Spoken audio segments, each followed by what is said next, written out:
So in this we have seen that a potential difference is created due to the application of electric and magnetic field due to a current due to a semiconductor. If I apply magnetic field and electric field, a Hall voltage is developed perpendicular to the both electric field and magnetic field. This phenomena is known as Hall effect. Now I said that the electric field between these two will try to oppose this force. So when this force is balanced by the electric field between these two plates, then a steady state occurs. So the Lorentz force acting on it is given by Q into Vd cross B, but we can see that the Vd vector is exactly perpendicular to the magnetic field vector. So Q Vdb sin theta, so this will be Q Vdb, and the Hall electric field between the plates is given by QEH, and I said that when these two forces are same, when these two forces are balanced, we got a steady state. Let us equate this. So we got QEH is equal to Q into Vd cross B, as sin theta is equal to 90, it is Q Vdb. So as if I cancel Q on both sides, it is becoming EH is equal to Vdb. We know from the we know the current density is given by J represents the current density. J is equal to NQVD. So in place of drift velocity, I can substitute J by NQ. So this became EH is equal to J by NQ, where J is the current density, N is the charge carrier density, and Q is representing the either if I take the semiconductor, it is representing the either if I take a conductor, it is representing the free electron. If I take a semiconductor, it can be a electron as well as hole, and this can be written as 1 by NQ is equal to EH by ZB, and 1 by NQ is called as the Hall coefficient. RH is equal to EH by ZB.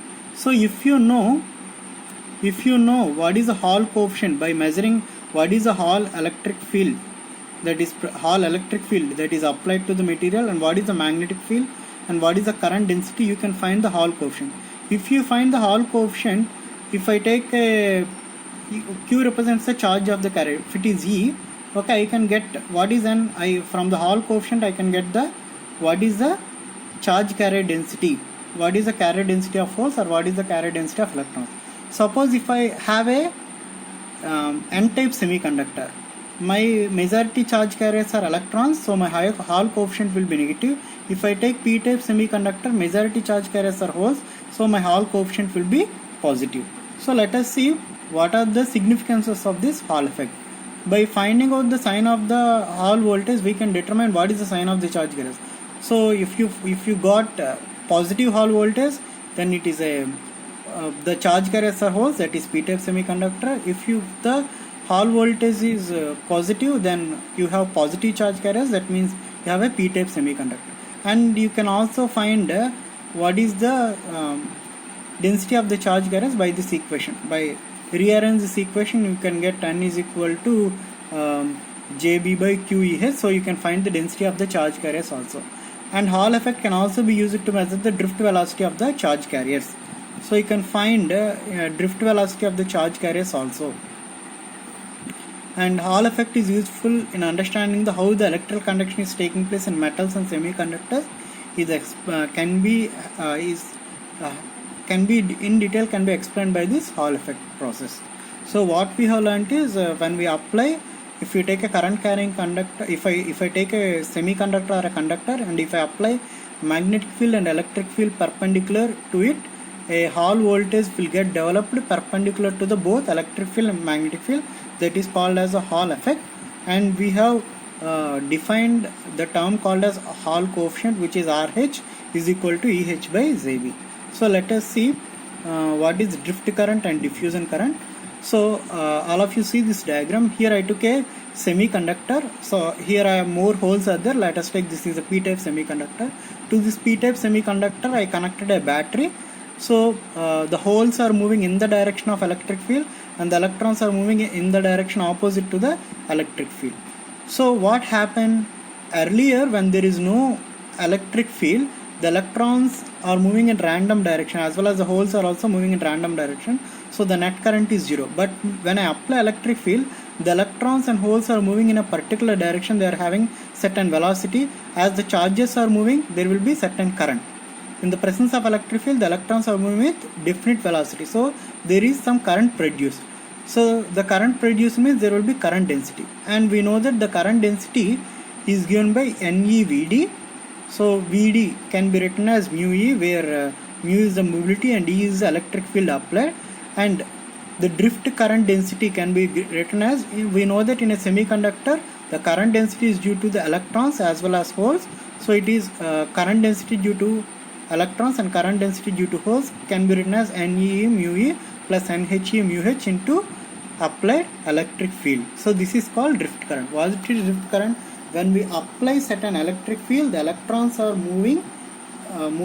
We know that flow of electrons or holes is called as current, and we are getting current density due to the flow of electrons, and the current density and the current produced due to the drift is given by NEE mu E plus NHE mu H into E. So let us see what is diffusion current. So diffusion of charge carriers will take place if there is a non-uniform of charge carriers. So see here, I took a semiconductor, let us take I took a pure semiconductor, okay, and I placed some suppose this is silicon, and I placed some 5 phosphorus atoms here. So let us take these are all phosphorus atoms. We know that each phosphorus atom will donate an electron. Earlier in all over the semiconductor the number of electrons and holes are same, but here I placed more phosphorus atoms, here more electrons will be there. So here more electrons and here very less electrons. So there is a non-uniform distribution of electrons as well as holes, and here more electrons and here less electrons. We know that whenever there is a concentration difference, here high concentration and here low concentration, and the electrons will try to move from high concentration to the low concentration. And we know that whenever there is a flow of electrons, there is current. So here the flow is happening due to the non-uniform concentration of the charge carriers. As the flow current, as the charges are moving, there is a current produced. That current is called as the diffusion current. See, if the excess carriers are produced into a semiconductor, if you apply electric field, the excess charges move from the region of higher density region to a region of lower density region. That is what happening here. So let us see the derivation of this diffusion current density. So if del NE be the concentration of electrons that varies with distance x. So we have seen from the diagram that the electrons are, the number of electrons are changing with distance. At one point the number of electrons more, at other point the number of electrons is less. So let us take the del NE is the concentration of electrons that varies with distance x. So the concentration gradient is given by dou by dou x of del NE. According to Fick's law, the rate of flow of electrons is proportional to the negative rate of minus dou by dou x of del NE. Then the negative signs, as the distance increases, concentration decreases. Okay, and the rate of flow of electrons is proportional to dou of dou x of del NE. So if you take here del E, dE is representing a proportionality constant, which is representing the diffusion coefficient of electrons. So if I found what is the diffusion current density, Je is given by E into rate of flow across unit area, that is minus E into the rate of flow of electrons is dE into, so if I substitute here, so the diffusion current due to the electrons is given by minus E into minus of dE dou del NE by del X. So the in a semiconductor the diffusion current is both due to the electrons as well as holes. So the diffusion current is equal to diffusion current due to the electrons and diffusion current due to the holes, which is given by this equation.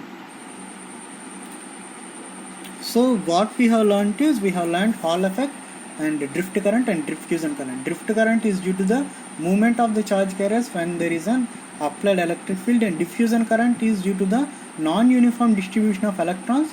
If you apply electric field, the electrons are moving from higher concentration to the lower concentration.